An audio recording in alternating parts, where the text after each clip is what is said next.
नंतर ती माहिती घेतली मी, मग त्याच्या पाठीमागे जाऊन तो FIR आणला, FIR ची कॉपी वाचली. मग त्याच्यात असं माझ्या लक्षात आलं की हे परमिट कोणाच्या नावाने आहे.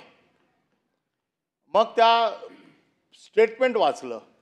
त्या स्टेटमेंटमध्ये हे लिहिलेलं आहे की हे परमिट जे आहे हे ज्योती रामदास कदम.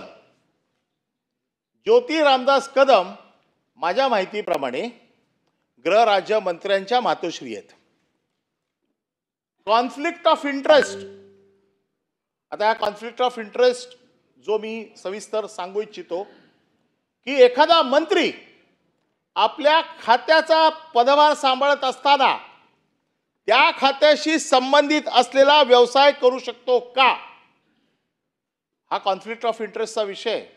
जसा आणि तो सुद्धा ज्या आरारामांनी बंद केला, ज्याला अश्लीलता आहे, जे समाजात निषिद्ध आहे, ज्याला समाजात छितू होते, अशा गोष्टींना प्रोत्साहन देण्याचं काम, अशा गोष्टी चालवण्याचं काम महसूल राज्यमंत्र्यांच्या घरात होतंय. काय चाललंय महाराष्ट्रात? तुम्ही इथे आम्हाला सांगताय कायदा सुव्यवस्थेवरती मोठे आम्हाला लेक्चर देताय, धडे सांगताय.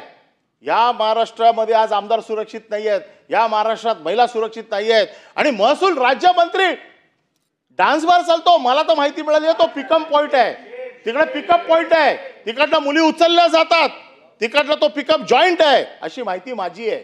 आपण मला जास्त चौकशी करायला लावाल, मी अजून खोलात जाईल.